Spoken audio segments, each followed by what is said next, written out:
This isn't just about the headscarf. This isn't just about women's right to veil or not wear a veil. This is broader than that. The issue is that women want freedoms that are not just restricted to the headscarf. They want freedoms to access education, freedoms to leave Iran without having to ask their husbands for permission to do so. How strongly in the community are these desires for these freedoms held? Is it only within a certain age group? Is it only by women? I'd say that it is the overwhelming majority of the community. The Iranian population is 75% of the Iranian population is under the age of 30.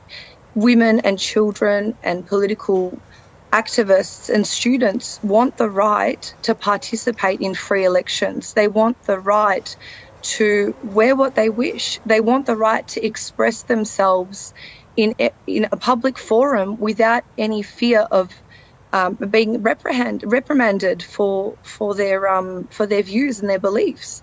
They want the freedoms to practice their religions. They want the freedom to be able to express themselves as religious and ethnic minorities. So it's not just about the headscarf, it's evolved into something much bigger. And there is growing discontent, and there has been growing discontent among the Iranian community, both inside Iran and outside Iran, since the 1979 revolution.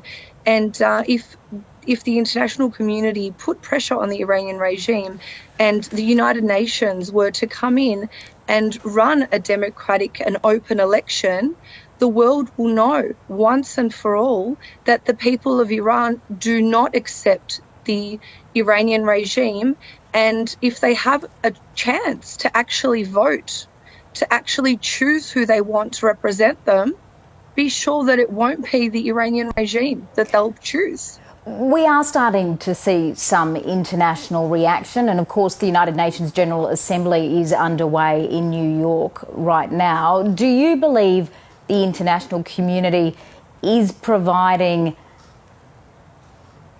anything more than moral support to those on the streets at the moment?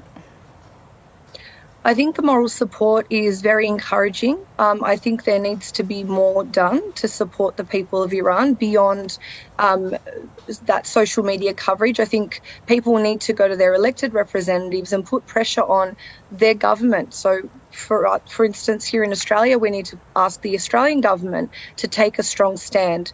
I heard that the Republicans and Democrats have banded together and they've called on Treasury to arrange for satellites to go near Iran so that the people of Iran have access to the internet, because the Iranian regime doesn't want the outside world knowing that they're committing atrocities.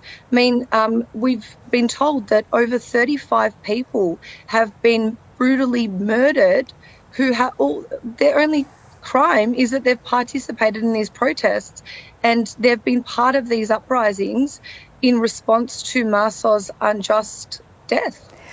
How much contact have you been able to have with friends and family inside Iran? And if you have managed to have some contact, what are they telling you about the sentiment on the streets and generally in the community about what's going on and for how long these protests will be able to go on?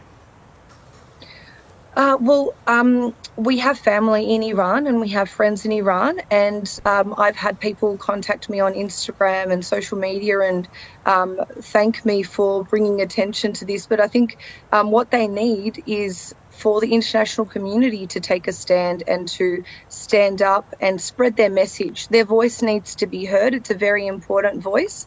If we don't hear their voice and we don't listen to their cry for help and we don't show that solidarity, these protests that have gained a lot of momentum will be quashed by the Iranian regime. So we really do need to band together. The media needs to really focus on this story and give it as much coverage as possible all over the world, because that's how we can initiate change. The people of Iran need to know that they're not alone, and that their stories are being told and their voices are being heard as they are taking to the streets and they are protesting against the regime and calling for regime change and calling for basic human rights that we enjoy here in Australia. One final question on the media. What do you make of CNN journalist Christiane Amanpour's decision to call off an interview with the Iranian president after being told to wear a headscarf for that interview?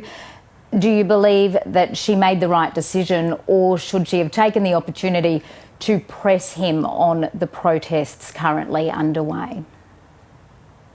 I think it's very courageous of her to decline to interview the figurehead of the Iranian regime moments after this brutal attack has taken place. I mean, he shouldn't be dictating to someone who lives in the West and telling her what she can and can't wear. So just imagine how the people of Iran feel being dictated to constantly.